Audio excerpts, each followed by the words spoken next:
Quiero empezar con un texto de Caro Baroja de 1949, es decir, a 10 años de acabada la Guerra Civil y 4 de acabada la Segunda Guerra Mundial, y mientras él era director del Museo del Pueblo Español. Entonces, decía que hay un folclore racista, nacionalista, proletario, separatista, etcétera. Eso dicho en el 49. Hablar de proletarios en el 49. Bueno. Y decía que respetar todas estas variedades o no respetar ninguna es cosa lícita. Lo que no es lícito en el campo de la ciencia, hablando con serenidad y libertad, es preferir la una a la otra. En el fondo es lo que decía Gonzalo, que cada uno cuenta su visión de lo mismo, negando la visión del de al lado.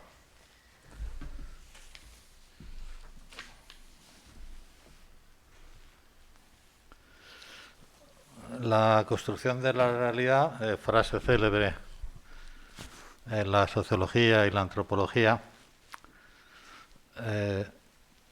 parte de unos intereses determinados, siempre se ha dicho, pero desde mi punto de vista hay que recalcar que siempre ha estado presente en todas las ideologías, sigue estando presente en todas las ideologías.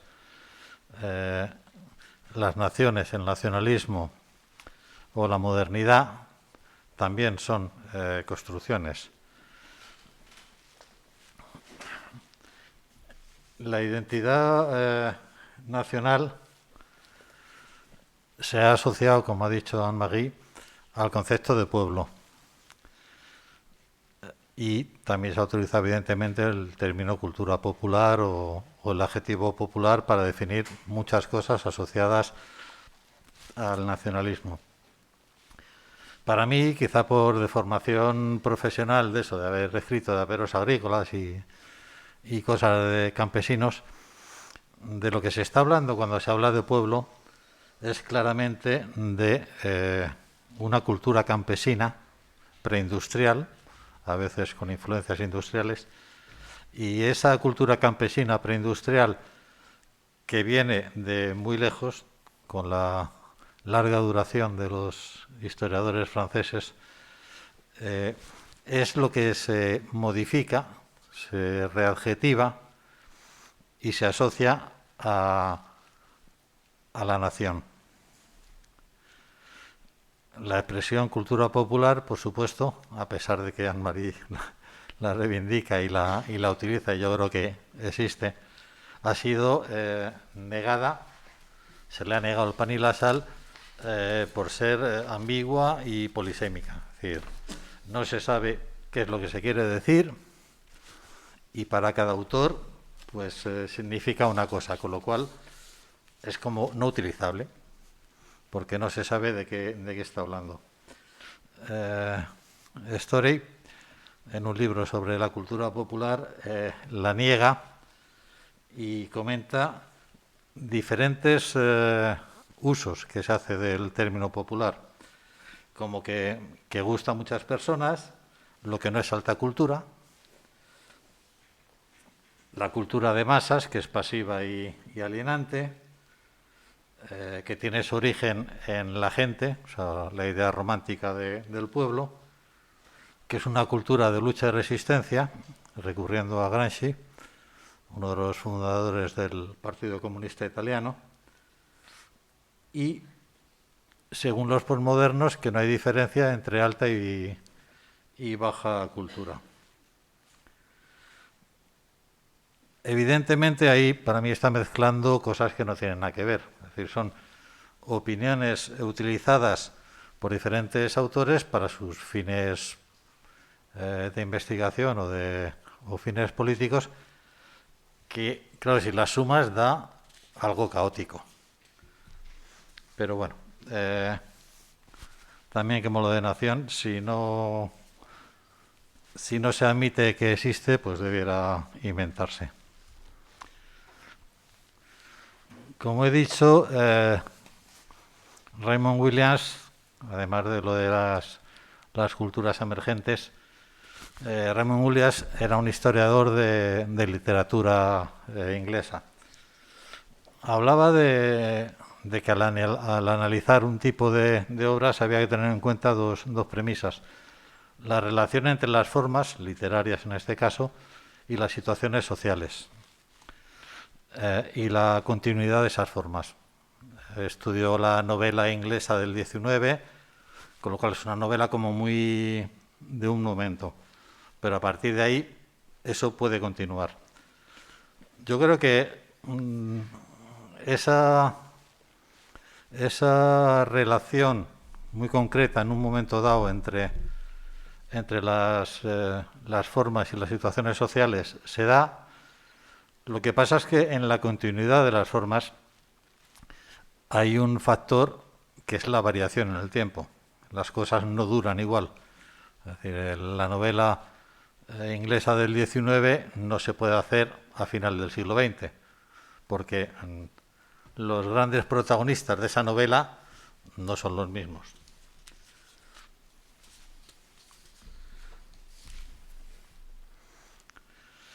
Y luego algo que reconozco que es manía mía, que es el cambio que vivimos actualmente de conceptos, teorías, clasificaciones, que intentan sustituir a los conceptos anteriores, aunque no acaban imponiéndose. Es eso que decía Williams, de culturas emergentes que nunca llegan a ser hegemónicas, con lo cual acaban siendo patrimonio de un círculo muy reducido y no pasan a formar parte de una cultura generalizada. A los museos, por supuesto, siempre nos ha acusado de patrimonialistas, porque estamos ahí siempre hablando de patrimonio.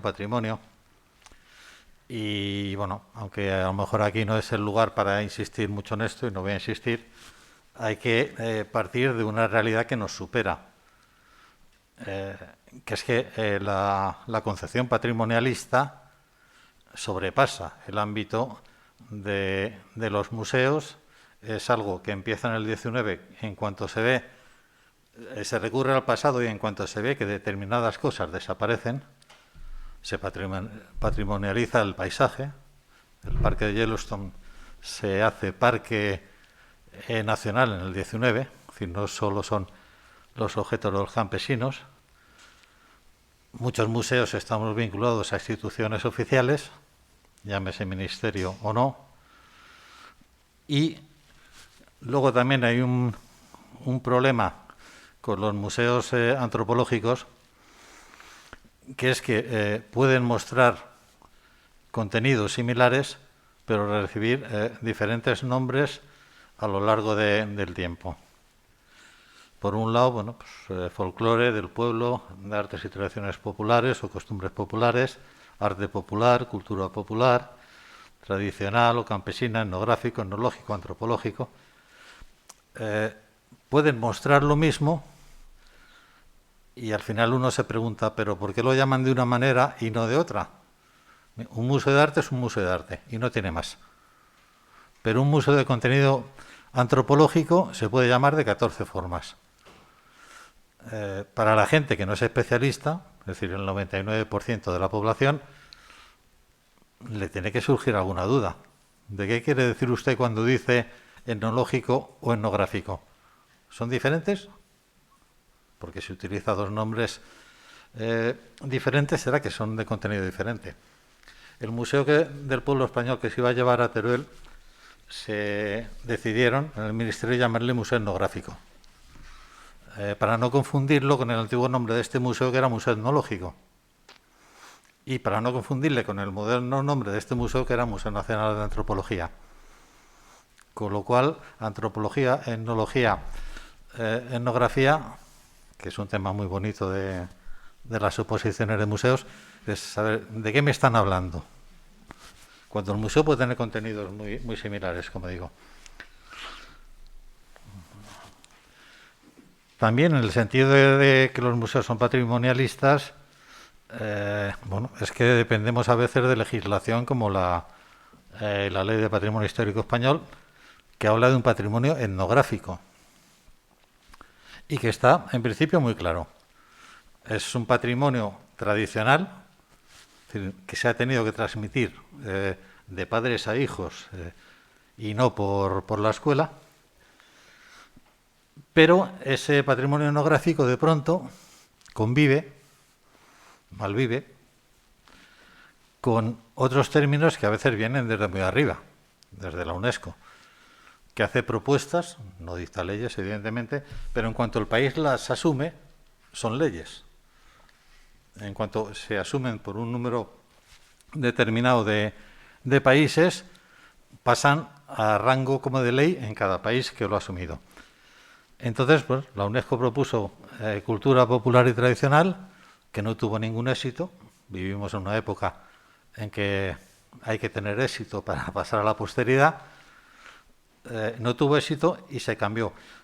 Entre medias, los catalanes sacaron una ley de cultura popular y tradicional y todo un organismo sobre ese tema.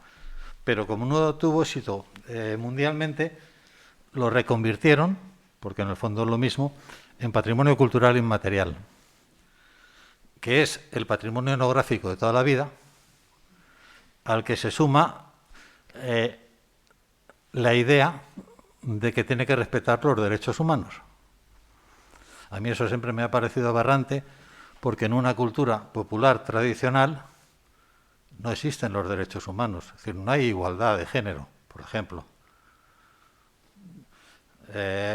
Y se hace patrimonio inmaterial, como ha señalado Anne-Marie, los tribunales de aguas valencianos o murcianos, que están compuestos por hombres, que no son paritarios, porque son tribunales de vecinos, y los vecinos eran hombres casados, las mujeres no entraban, no eran vecinas. Pero, como digo, el patrimonio etnográfico se puede llamar de 7 formas, se le añade un algo para que parezca que es otra cosa, y no hacen más que liarla. Quizás se le deba echar la culpa a la época en que vivimos, en que las modas y el cambio de terminología es como obligado. Ya hace mucho, y no es de hoy, lo de que a los viejos se le llamara tercera edad, pues como que suaviza el término. No les arregla la vida, porque no, el que seas perteneciente a la tercera edad no te coloca en una situación mejor que si te llaman viejo. Pero queda como más suave. Pues con el patrimonio pasa lo mismo. Se le llama de una manera diferente para hablar de lo que siempre se ha llamado de otra manera. Recuerdo haber visto algún libro de patrimonio inmaterial del Duero en portugués, 3 volúmenes, que dices, pues, a ver qué tratan. Pues el primero era canciones, el segundo cuentos y el tercero leyendas. Hace años se hubiera llamado folclore del Duero. Pero patrimonio inmaterial del Duero, pues a ver qué tiene. O sea que la publicidad se utiliza de una manera muy militante. La modernidad, yo creo que, como la entiende Ernest Hellner, es el mecanismo que explica todas estas apariciones del nacionalismo y de los patrimonios como los vemos ahora. Es absolutamente recomendable todo lo que escribió. Murió a final del siglo pasado también. De vez en cuando mi bibliografía es un poco antigua, están todos muertos.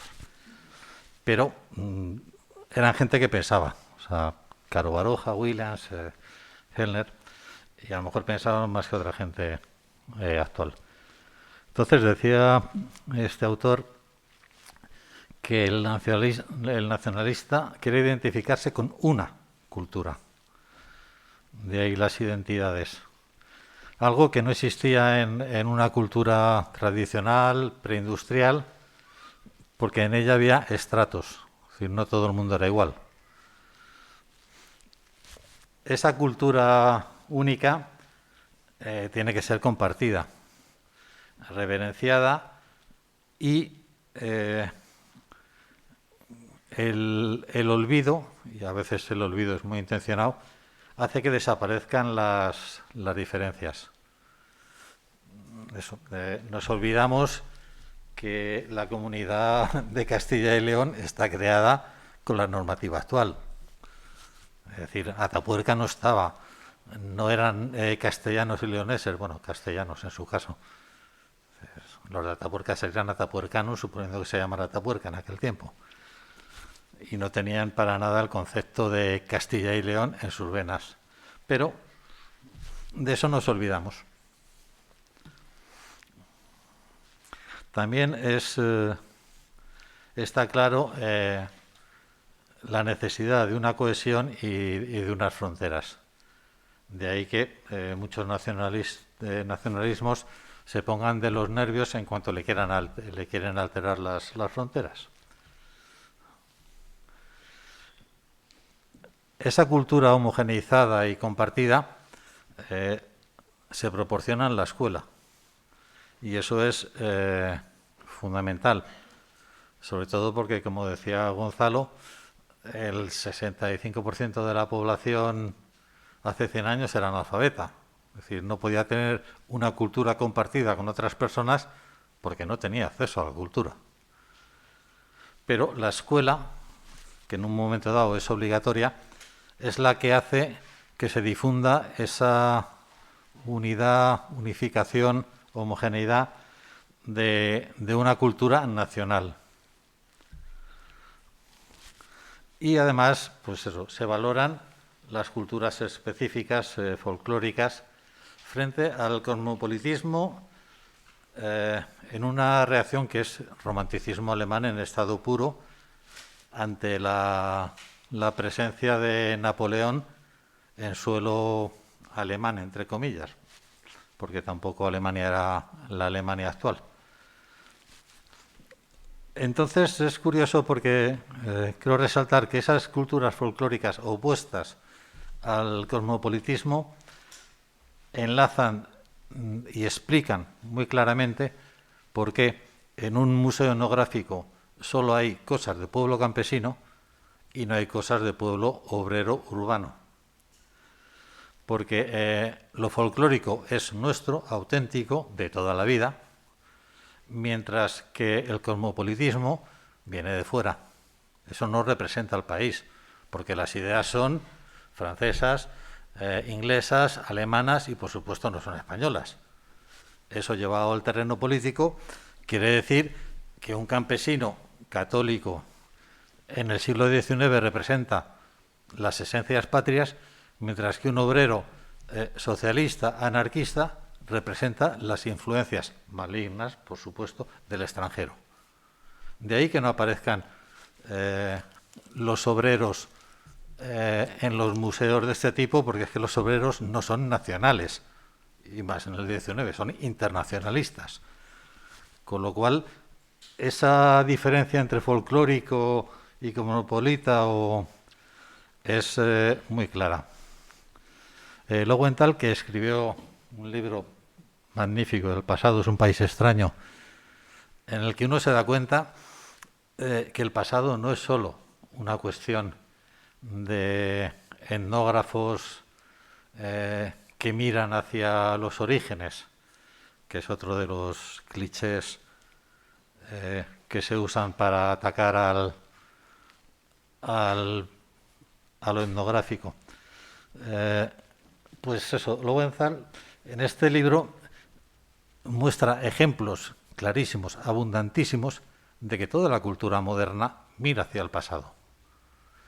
Y si reflexionáis con todas las, o con muchas películas, series de televisión, constantemente se está sacando a relucir la Edad Media o un país imaginario. En la Edad Media, películas de romanos, hay algunos que hemos crecido con muchas películas de romanos de Hollywood.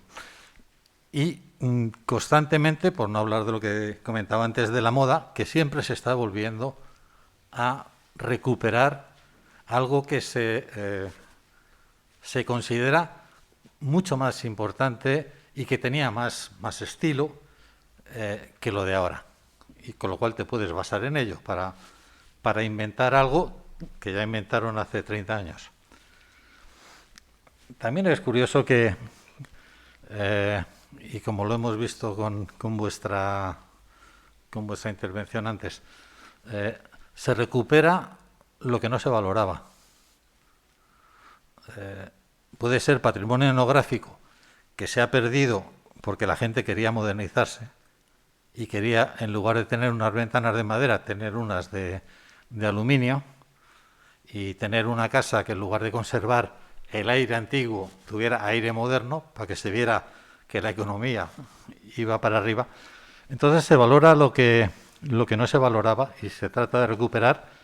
Ha pasado también con el patrimonio industrial. Es decir, se recuperan las fábricas una vez que la fábrica no se usa.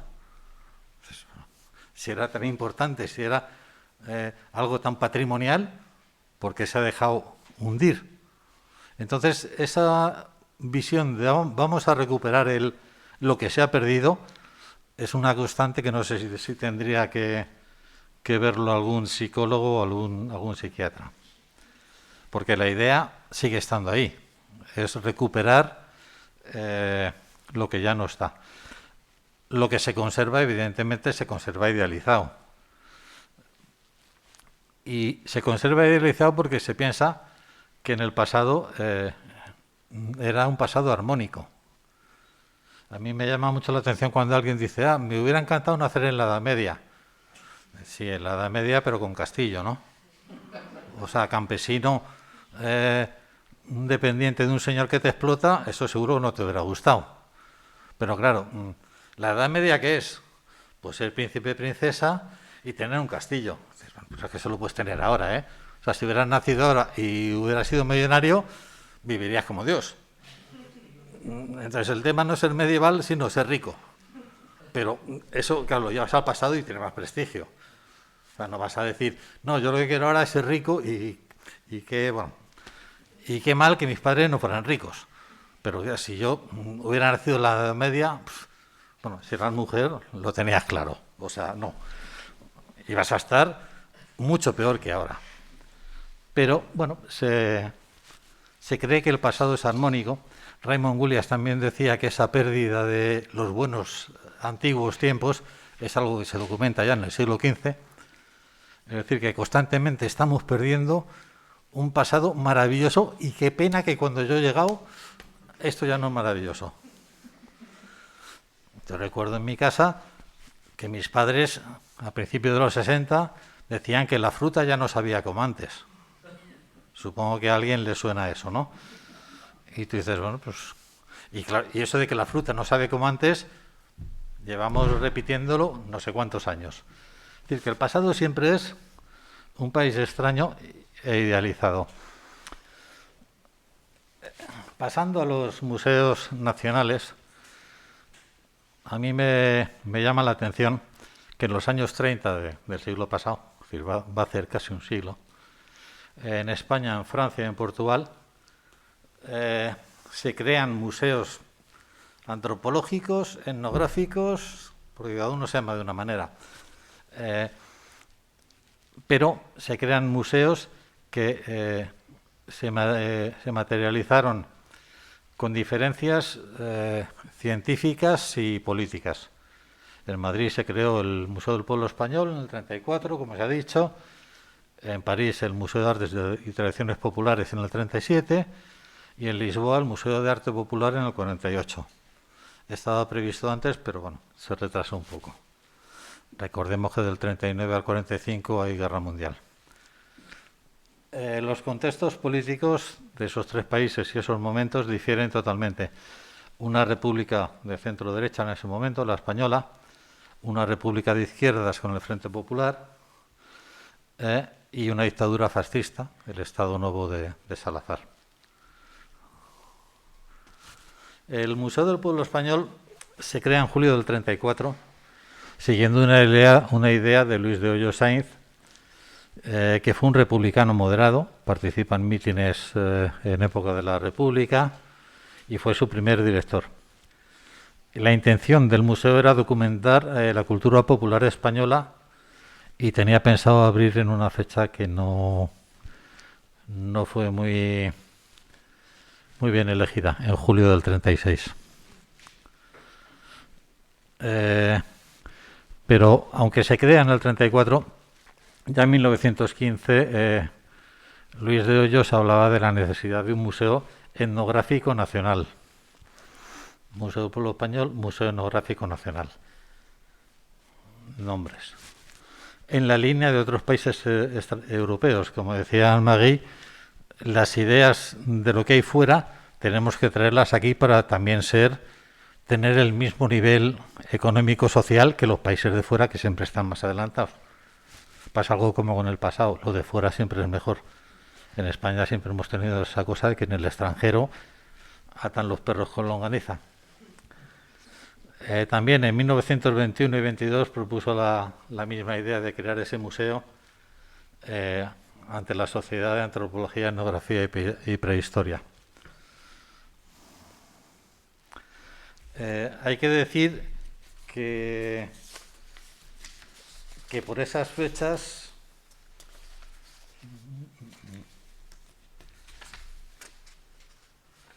se crean otros muchos museos en España.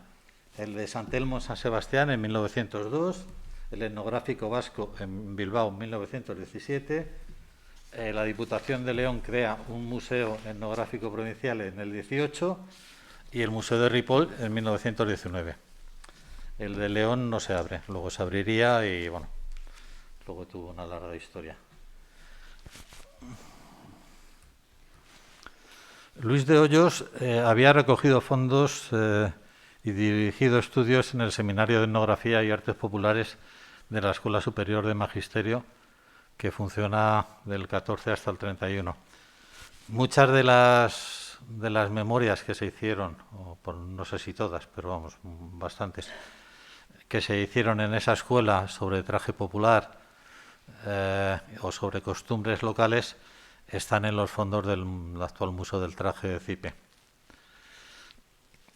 Y en 1925 había sido el responsable técnico de la exposición del traje regional. Cuando uno lee el catálogo de esa exposición, lo que llama la atención es la cantidad de marqueses, marquesas, duqueses, duquesos y que hay entre las personas que participan, por no hablar de obispos, curas. Es decir, hay una élite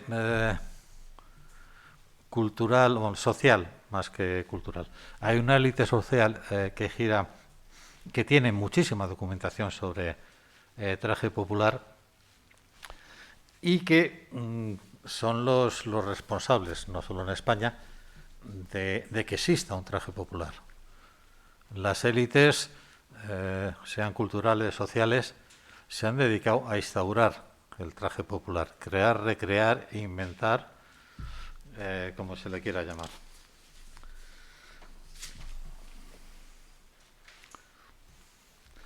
Aquí tenéis algunas imágenes.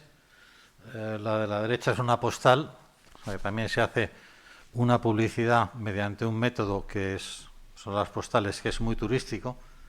La postal va asociado directamente a mostrar a los de fuera lo que es la nación, tanto en monumentos como en cultura popular. Y se parecen mucho a las imágenes que mostraba de la Sala de Francia del Museo de Trocadero, Almaguí, con reconstrucciones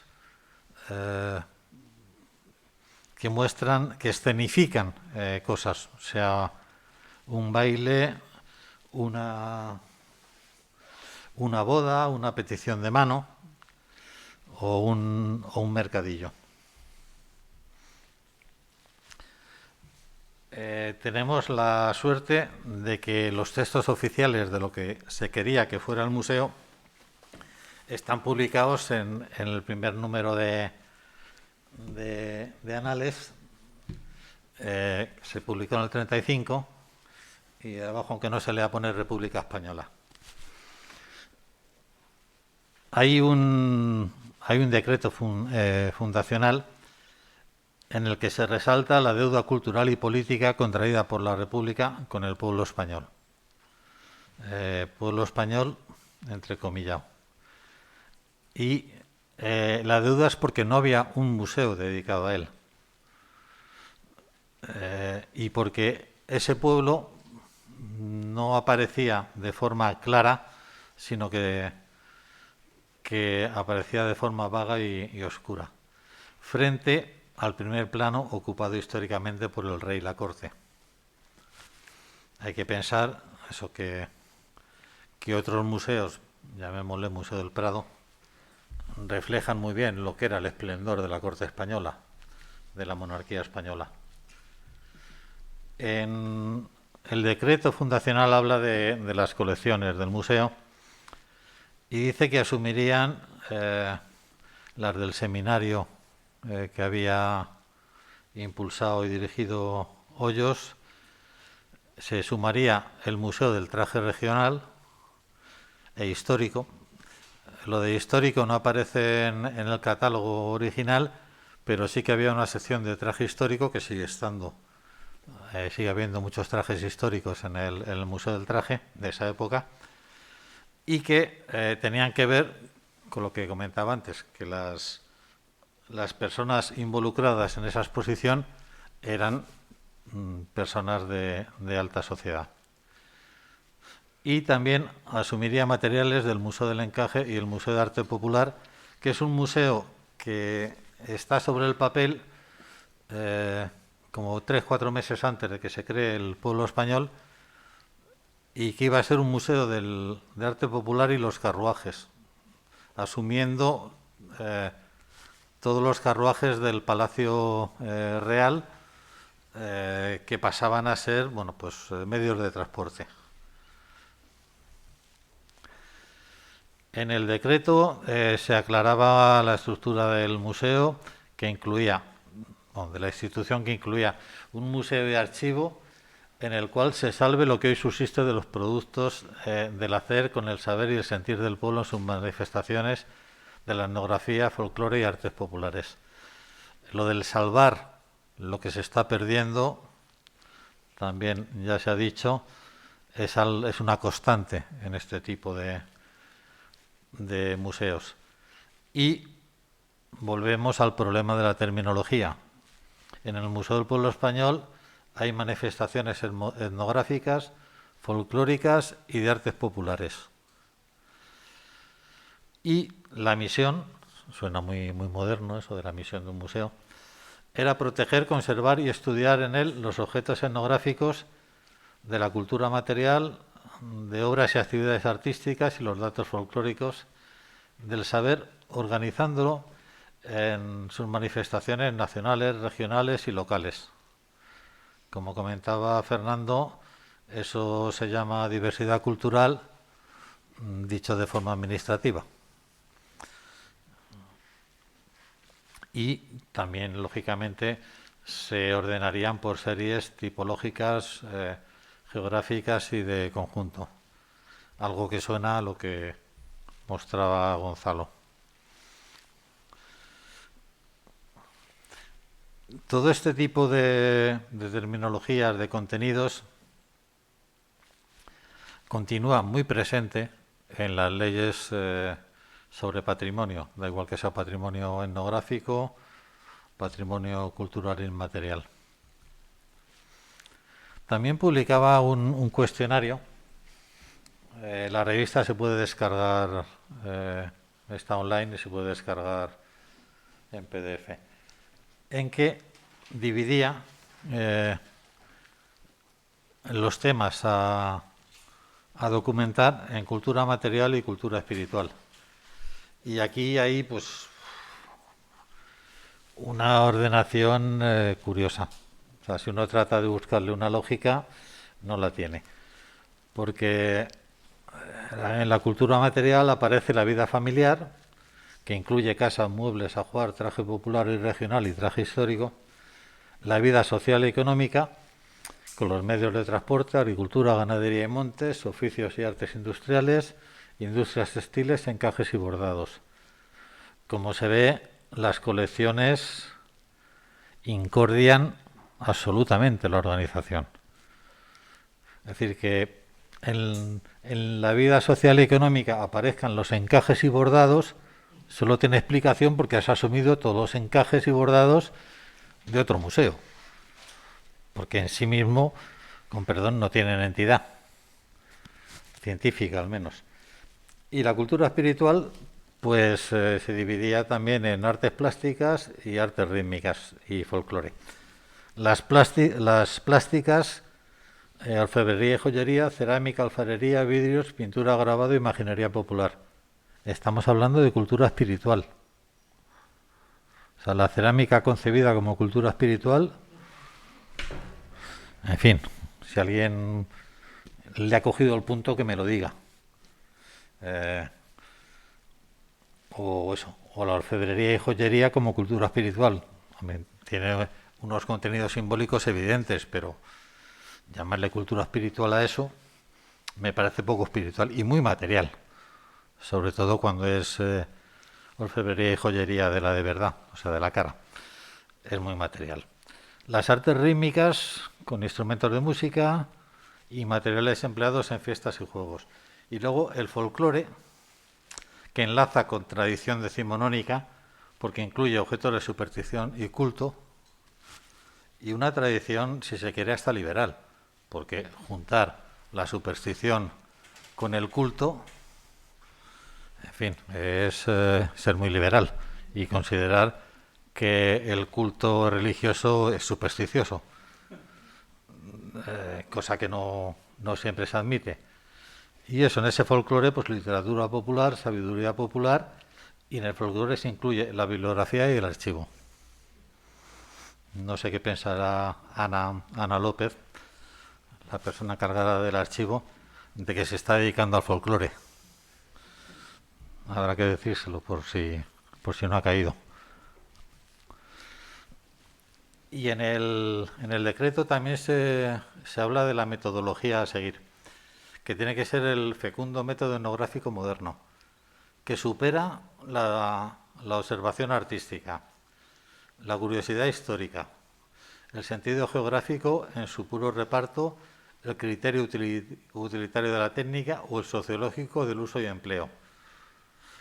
Lo que pasa es que no se sabe cuál es el fecundo método etnográfico moderno, más que se define por lo que no es.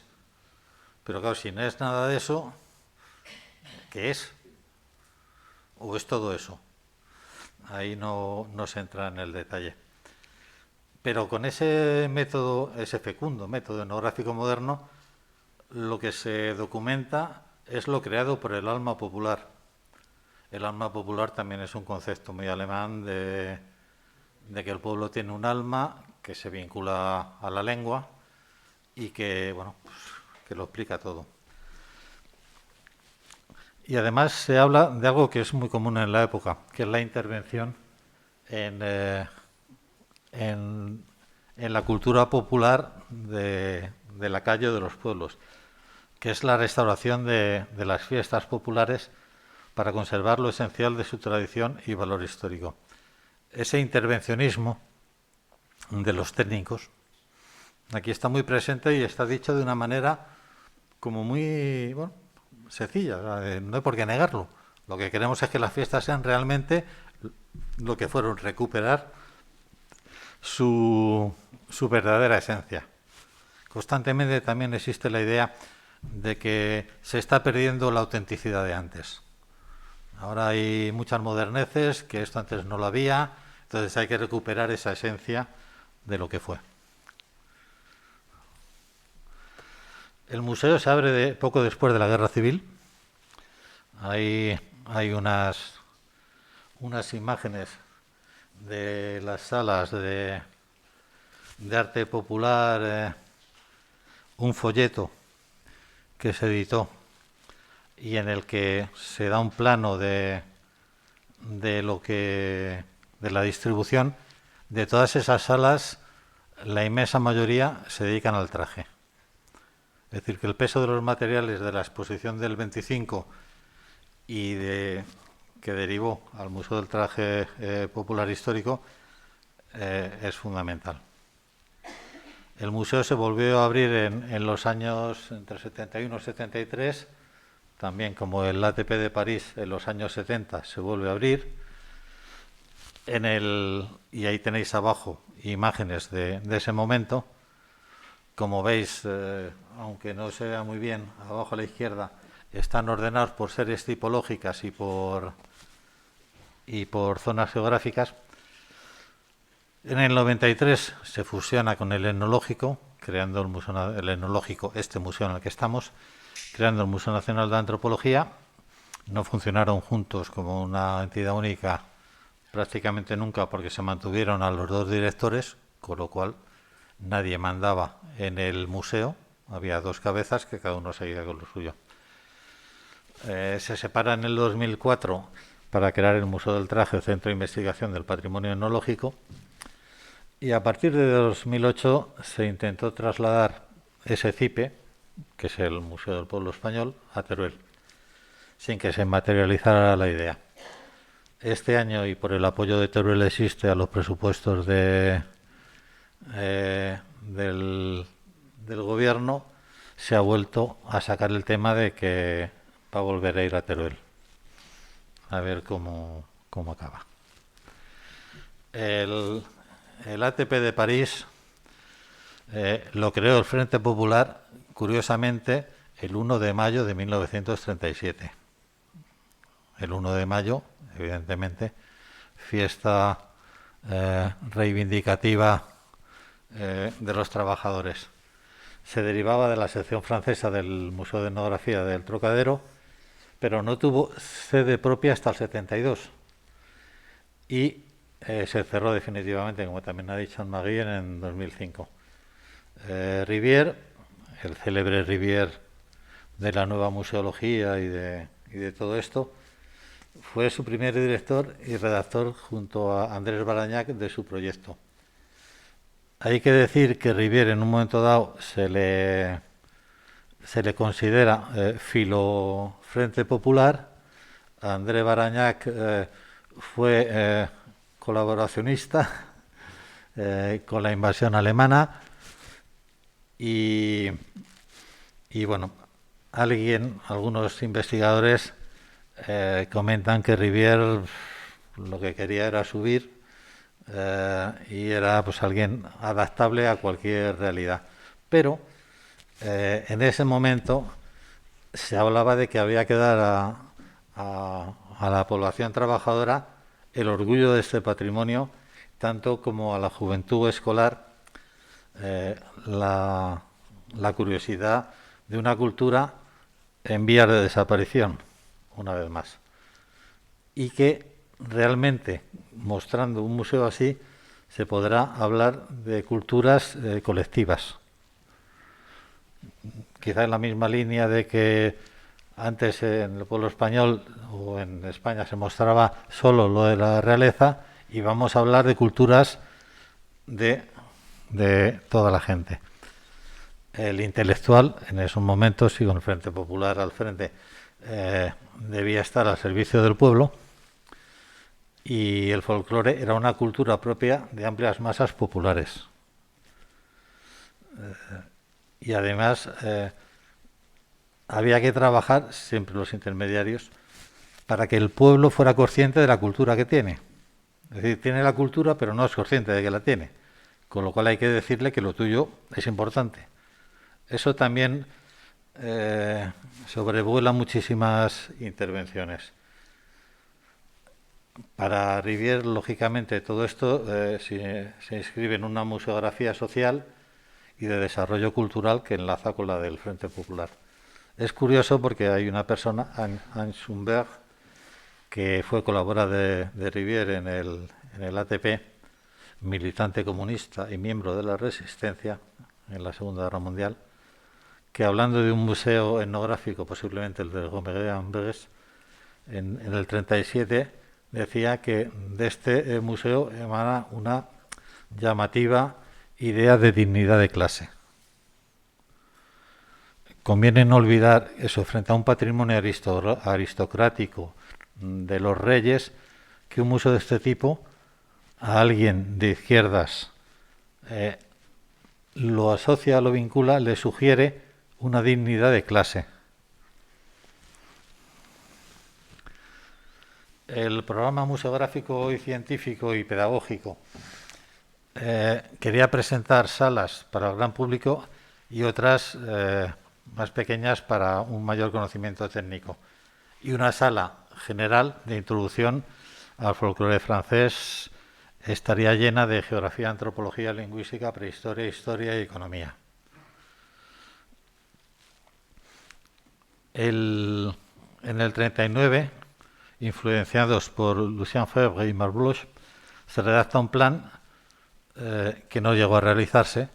Para quien no le suene, los dos historiadores crearon la revista Anales y son los creadores de toda la historiografía con el tiempo, la historiografía de la historia de las mentalidades.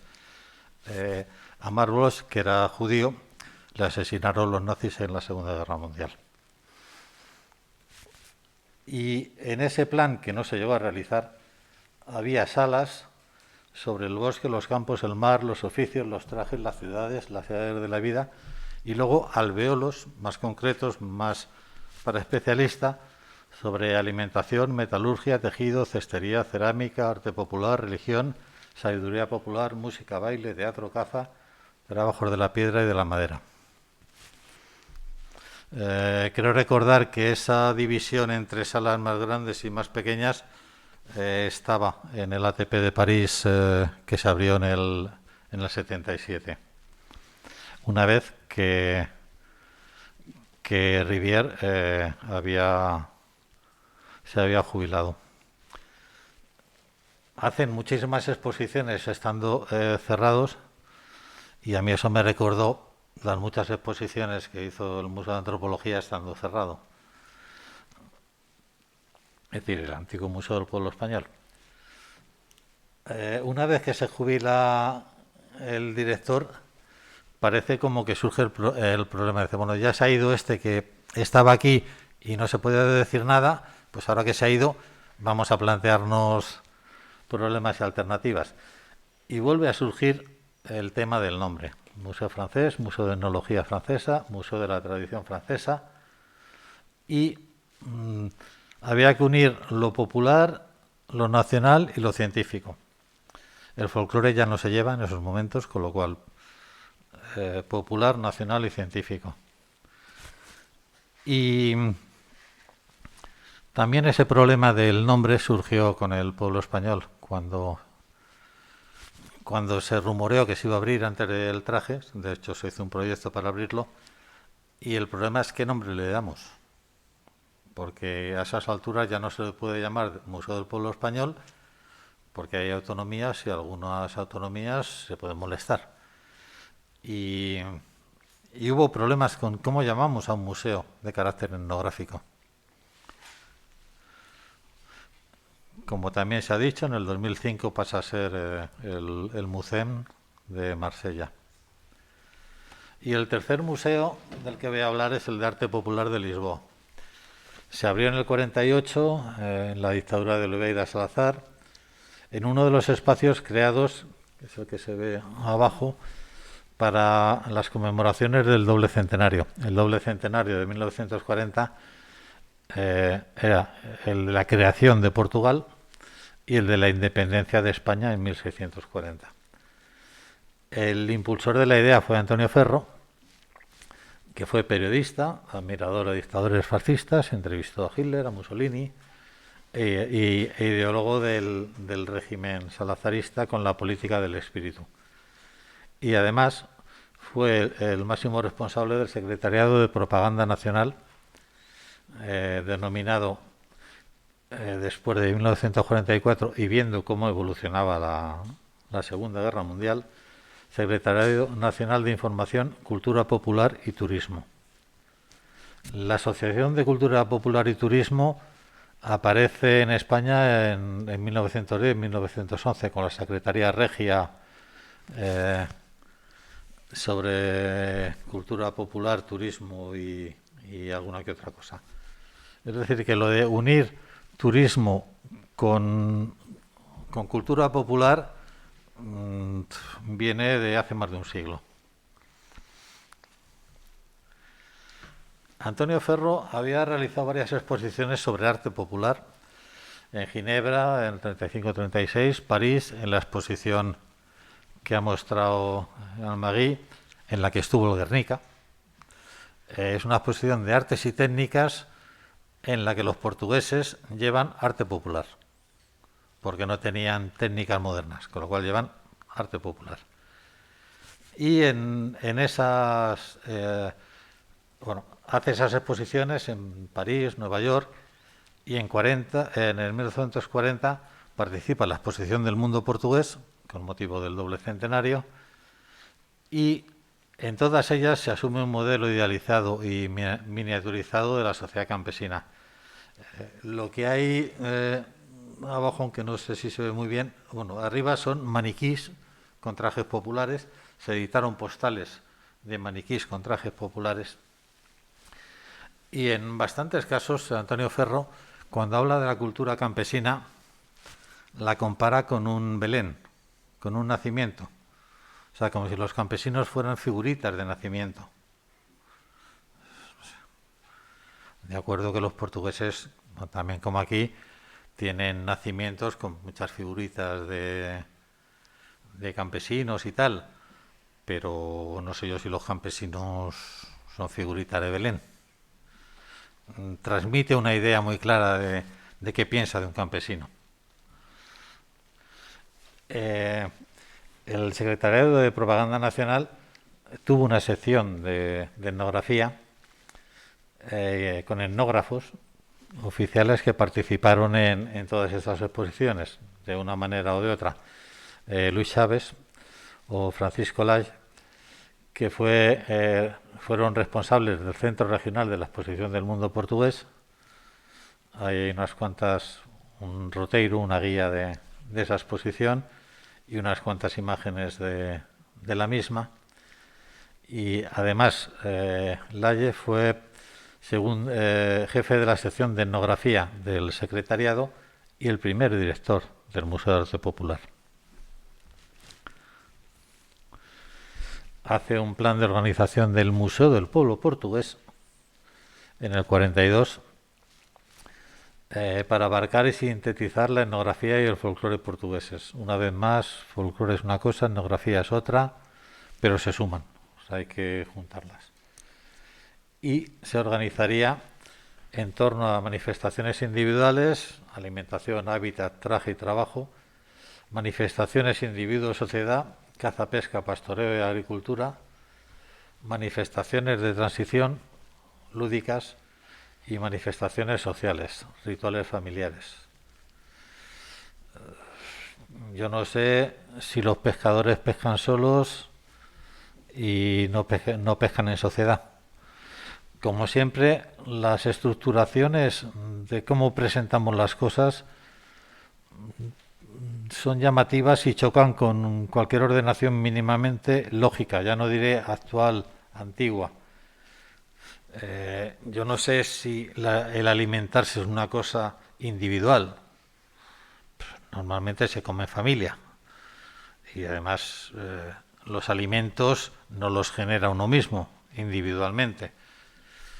Lo mismo el traje y el trabajo. A lo mejor alguien trabaja solo, pero es raro. Aunque hizo un plan, un etnógrafo, Luis Chávez había también hecho un plan de museos etnográficos en Portugal que no salió pues porque no había dinero para que saliera. Entonces la realización del museo no se le encarga al que sería su primer director, sino a un artista y un diseñador, Tomás de Melo, Tom, y la presentación del museo está totalmente condicionada por la estética y por las paredes, por las pinturas que hay en las paredes en una división regional y por la presencia de estructuras fijas. Antonio Ferro, sobre el que se ha escrito mucho, pensaba que el pueblo era un creador artístico. Es decir, un campesino no trabaja el campo está haciendo arte. Pues bien, es opinable. Y afirmaba Antonio Ferro que el museo era un gran juguete para los más ricos y para los más pobres, como se probó en la exposición del mundo portugués, donde hubo también, pues eso, un premuseo, por llamarlo de alguna forma. Las pinturas de los campinos ribatellanos y de los extremeños siguen estando en las paredes del museo. Y es muy, muy curioso la opinión de Luis Chávez, que había venido participando en exposiciones de Museo de Arte Popular con Antonio Ferro, que en el 48, es decir, cuando se inaugura el museo, publica un artículo en la revista Panorama, que es una revista del Secretariado Nacional de Información y Cultura Popular y Turismo. Y entonces hace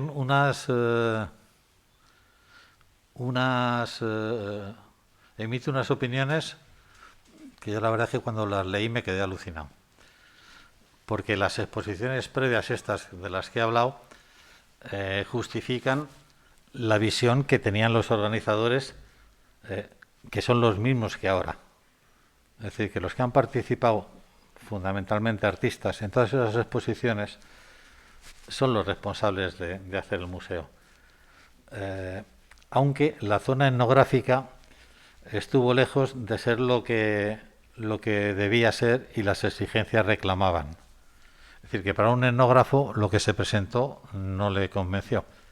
Pero además continuaba diciendo que el Museo Etnográfico puso por su representación de la obra hecha, es etnográfico por la representación de lo que hay y folclórico por el espíritu que le dio sentido, forma, variedad y color. Bueno, pero no era científico. Y no era científico porque esa intención no estuvo en los planteamientos originales. Y dice, clarísimamente científico, no. Porque no lo quisieron hacer de esta forma, le falta la sistematización científica porque no se la quisieron dar. Es decir, que un museo, aparentemente eso de cultura popular, etnográfico, no tiene nada que ver con lo que hoy llamaríamos museo. Y comprendía que como el secretariado se dedicaba al turismo y a la propaganda, el museo fuera un plan de expresión colorista, pintoresca y deliciosamente organizada. Y además creía que era el mejor cartel propagandístico para atraer a extranjeros y nacionales a fiestas típicas, costumbres nacionales o regionales de raíz y cuidada organización. Y para aquellos que era un buen museo para aquellos que se limitaran al espectáculo museográfico del arte popular. Con todos los atractivos ofrecidos, también el museo sirve de maravilla para su destino oficial. Es decir, es un museo para el turismo. Y no olvidemos que muchas veces, bueno, alguna vez lo he comentado con Joaco, que cuando en un pueblo quieren hacer un museo etnográfico, es para que vengan turistas. Es decir, no es para crear señas de identidad local, sino para que vengan más gente a visitar el pueblo. No sé si es vuestro caso y perdón por la... Entonces, como digo, el museo tiene una estructura peculiar. Las pinturas ahí que se ven, la de la izquierda es la del Miño, que es una frase así como caja de juguetes, el Miño, caja de juguetes. Y luego eso hay unas estructuras que están fijas en la pared, como las que se ven en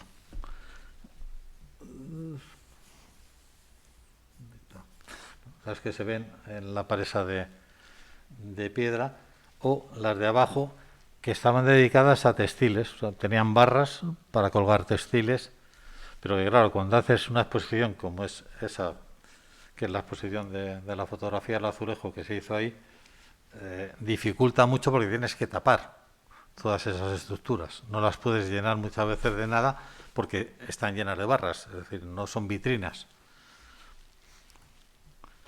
Y ya para acabar, algunas observaciones. Yo creo que existen realidades que están más allá de las intervenciones políticas y científicas, es decir, más allá de los políticos y de los etnógrafos, antropólogos, y estas personas opinamos, y me incluyo evidentemente, siempre desde fuera. Opinamos sobre una realidad que no es la nuestra. Es decir, cuando montamos un museo, estamos hablando de otros, por mucho que sean gente de tu país. De esa realidad, que para mí siempre la llamo mundo campesino preindustrial, se destacan determinados elementos, el arte popular, el folclore, etcétera, y se relacionan con esa cultura popular que adquiere una entidad en sí misma. A pesar de las miles de críticas que han sufrido esos términos, siguen estando ahí. Y muchos museos se llaman etnográfico, del pueblo galego, por ejemplo, el Museo del Pueblo de Asturias. Es decir, que algo que quedaba mal el Museo del Pueblo Español cuando se pensó abrir en este siglo, reabrir en este siglo, sigue siendo utilizado en otros lugares y aparentemente no genera problemas. Es decir, el pueblo galego existe, el pueblo asturiano existe, pero no puede existir el pueblo español. El problema de antes de los tamaños de las realidades. Las ideas y actuaciones de políticos y técnicos se aplican por ideologías de distinto signo. Clarísimamente lo hemos visto con los tres ejemplos que he citado. El pago de una deuda moral al pueblo español, la conciencia de clase del ATP o, como decía Luis Chávez, la exaltación de la raza portuguesa, son cosas muy, muy distintas y con unas diferencias abismales. Pero el contenido del museo, para alguien que lo ve desde fuera, puede ser muy, muy semejante. El paso del tiempo, como comentaba, hace que determinados elementos fundamentales cambien. El Museo del Pueblo Español, cuando se habló de reabrirlo en democracia, fue considerado un museo de la sección femenina, es decir, un museo franquista, como la ATP de París, fue considerado un museo de Petén, en un momento dado cuando dicen, no, los dos son museos republicanos. Pero esa memoria de museo republicano desaparece y se habla de lo último que fue. La vida de estos museos ha sido precaria. El de arte popular, que ha sido el que más ha estado abierto, nunca ha tenido ni personal para inventariar las colecciones, ni vigilantes, y como era un edificio para una exposición temporal, todos los problemas arquitectónicos y uno más a la hora de goteras y cosas así. Los planes originales se rechazaron. Es decir, hemos visto que el de Rivière no se hizo, el de Francisco Layes tampoco, con lo cual dices, ¿qué pasa? ¿Que no convencieron los planes de técnicos de la época a los políticos de la época? El presente y el futuro es problemático. El de París se ha cerrado. El de arte popular ha pasado por vicisitudes de cerrarse, abrirse, pensar en hacer del Museo de la Lengua Portuguesa, no sí depender del Museo de Etnología o ser autónomo. Y eso, como dependiendo del cambio de gobierno, había un cambio de qué queremos hacer con este museo. Y con lo cual, digamos, el pasado reciente y el presente no es para tirar cohetes. Y no sé si lo de Teruel saldrá, no saldrá, que tenga que decidir, pues que lo decida. Yo creo que es el descrédito que en la actualidad tiene la nación, lo que quizá explica el desinterés por estos museos, en contraste con los museos etnográficos de ámbitos más reducidos. En el caso español, creo que está claro que el hecho de entrar en Europa hace como que se diluya la entidad nacional, porque pasamos a ser miembros de una entidad supranacional que a veces dicta las leyes que hay que cumplir o da pautas que tienes que aplicar a tu legislación. Y por otro lado, en España, las autonomías obligan por estatuto a defender la cultura de la autonomía. Con lo cual, cuando y alguna intervención de algún político que echaba en cara a algún político gallego el querer defender la cultura gallega, y un periodista decía, ya, pero es que eso es la obligación de los políticos gallegos por estatuto.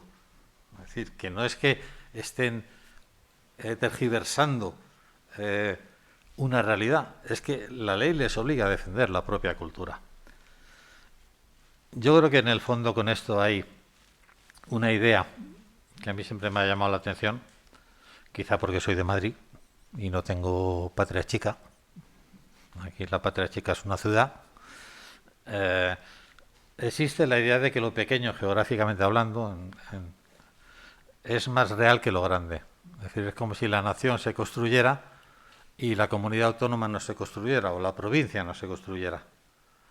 Hay que recordar que la nación, la comunidad autónoma y los ayuntamientos son la organización que la Constitución española dice que son el Estado español. Es decir, que tan construido es un ayuntamiento como una comunidad autónoma, como la nación. Entonces a mí, con mi bachiller de ciencias y mi mentalidad físico-química matemática, me alucinan estos dobles raseros de una cosa no se construye y la otra sí. Se construye todo. Y esto es lo último. Y nada más. Gracias.